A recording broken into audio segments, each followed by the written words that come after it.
Assalamu alaikum wa rahmatullahi wa barakatuh. I hope you're all doing well, inshallah. So, inshallah, for this week's video, we're going to be asking or answering a very controversial question. And that question is, does Islam need feminism?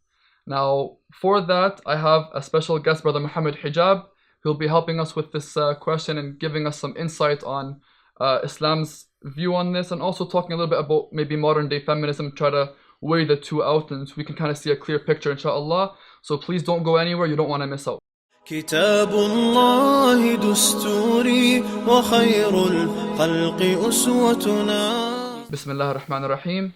So, Akhuna Muhammad, how would you start about talking about this topic, feminism and Islam? Many people around the world, they truly believe that Islam oppresses women and that Islam completely disregards women's rights, and that they think that feminism or modern day feminism is the answer that they're looking for, that this is the solution that the world needs.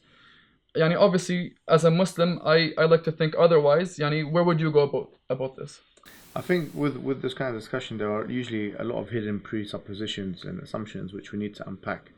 Of them is that Islam in and of itself is in need of anything. So we would say that Islam is a system, a religion, obviously, which we believe was revealed from God, Yeah. the all-powerful, the all-knowing, the all-wise, and which has laws that are put in place and injunctions and prescriptions which are meant for all peoples and all times.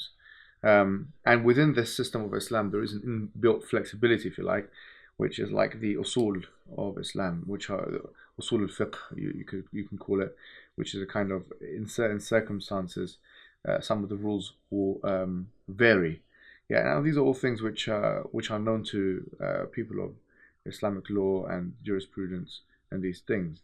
So that's Islam. Feminism is basically a term used for what can be sometimes referred to as a political philosophy, but more commonly referred to as an ideology, which spanned, a good amount of time. Some people started off at 1780 with the Vindication of Women's Rights, written by Mary Wollstonecraft in the later kind of Enlightenment period, or in the Enlightenment period more like, and up until kind of what you refer to as third wave feminism, or some have dubbed as third wave feminism. So this is the breadth of the, if you like, scholastic tradition, the feministic scholastic tradition. Some say, no, well, you're starting with the Vindication of Women's Rights, where there was things that were written before and things that were done before, and I would agree with that as well. I mean, that wouldn't be referred to as feminism in the modern sense. Even Wollstonecraft herself is referred to as a pseudo-feminist, and she wouldn't be in line with, say, second or third, definitely not third wave feminists of today. So feminism is different depending on what time we're looking at, what time period we're looking at. First wave feminism is not necessarily something which is in contradiction with Islam, frankly, because a lot of the things that were kind of elaborated upon by people who kind of advocated the rights of women and what you refer to as universal suffrage or women's suffrage, wasn't in disagreement with Islam. I mean, Islam at the time of the Prophet Muhammad ﷺ, when he was obviously alive, and after him with the Sahaba that became the leaders, we don't have a system which can be described, if we're being totally ingenuous here, as democratic in the Western sense. But we do have a system which has an element of social contract, which is kind of like also in line with liberal theory. So it's called bay'ah, which is like a pledge of allegiance that people would give to an elected individual, who's elected by, you can say, the Ahlul Hali wal Aqd, which is a different conversation, like people of particular status and people particular abilities in the society. After that, though, bay'ah is taken. Now, bay'ah is the social contract. It's almost completely equivalent to the social contract that was described by Thomas Hobbes and the Leviathan and even Rousseau in his book, The Social Contract. Now, what the social contract entails is basically that there would be representation by the government. In this case, it would be the Khalifa, the representative, on behalf of his people. So in the case of the Khulafa al-Rashidin, they had this bay'ah in place, and it was men and women who would give the bay'ah. And this was 1,400 years ago. Obviously, in ancient Greece, where democracy first was initiated, according to the majority of historians, there wasn't that equal representation, and women were not counted as part of the electorate, and neither were children or slaves. And fast forwarding up until 1915 in Canada, because in 1916 I think is when female suffrage was put into place. In England it was 1918 for women that were older than 18, and then 1928 for women that women that were older than 13, and 1928 for women that were older than 18. So if we fast forward up until that point, the Islamic system allowed representation or bay'ah, where pledge of allegiance take place for both men and women, 1,400 years. So it predated the feminist movement. So and it allowed the same kind of representation between men and women in the political system, if you like. So, and it even predated any Western kind of. I'm not going to generalize completely because I haven't looked at all the crevices of history, but most Western civilizations. I mean, I don't know of any that particularly come to mind where women were represented in that equal way on a political level. So first wave feminism is I would say largely in contradistinction with the hadith and the Quran and stuff like that. It's not in complete contradiction in its sentiment. Obviously, we don't have a problem with the claims here. I mean, one of the things I did once, looking at the primary sources of the parliamentary record, because they had debates in Parliament in the UK, and some of the debates they had was like arguments for and against feminism. Arguments for and against women having the vote and things like that.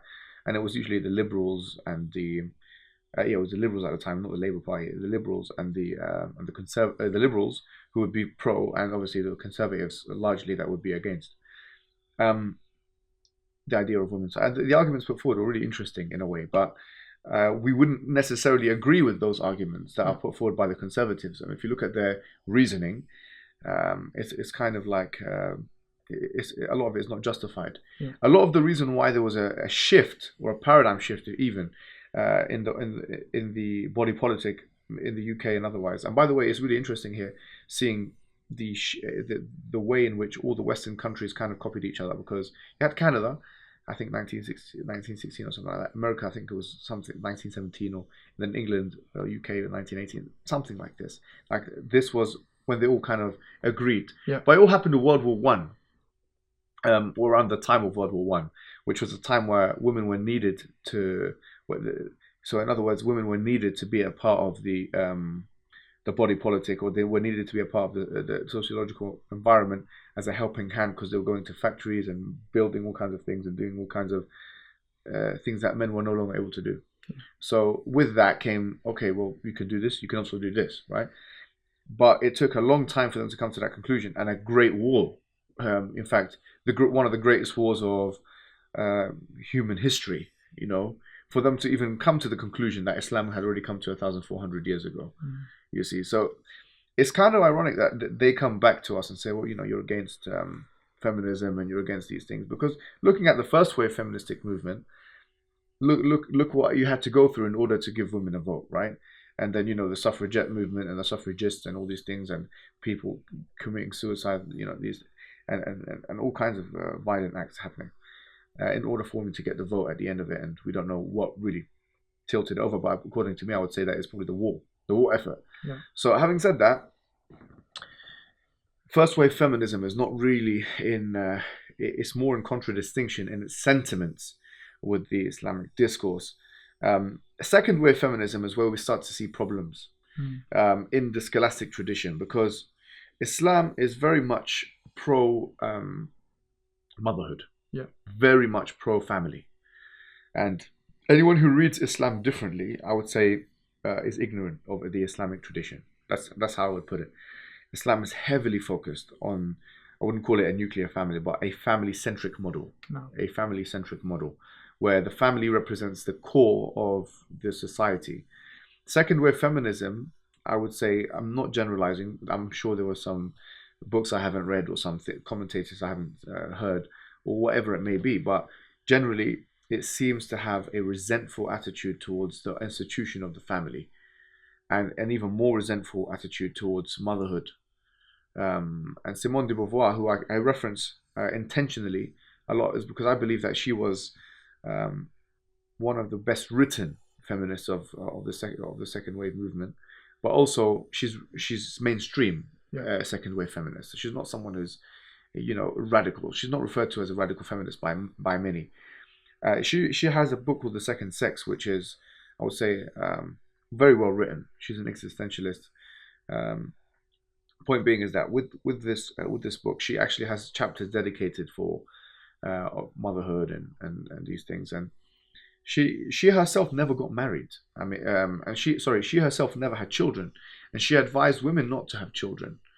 And had people followed her, I mean, obviously that this is not feasible, but had society and humanity even followed her advice, this would be problematic for the human race, let's say, right? But the point being is it's unrealistic. And by the way, it's against what women really want. It's against what women really want, because in consistently we've seen in the Western world, when polled, women are not pro seclusion or independence. We have to admit that men and women are interdependent on each other and on the rest of the people in society. So this thing of seclusionism, or you can call it being kind of aloof, and this is what unfortunately is now associated with second wave and third wave feminism, like this aloofness. That's a word. I'm not sure if it's a word. But being aloof, right, from the opposite gender and not needing the opposite and competing with the opposite gender, I would say would engender a kind of unhealthy attitude, or would create a poison in the society, which could in fact create tensions between human beings in the society. So sentiments like this, where the institution of motherhood is resented, where being a wife is seen as being oppressed. And I'm not saying wives are not oppressed. That's not my presupposition. I'm saying wives are oppressed. I would agree with that position. But I would also say that being a wife doesn't necessitate oppression. 100%. Right? So this, in the same way as being a husband doesn't necessitate being an oppressor. Exactly. Which is unfortunately a diversion from or the opposite of what a second wave feminist may argue.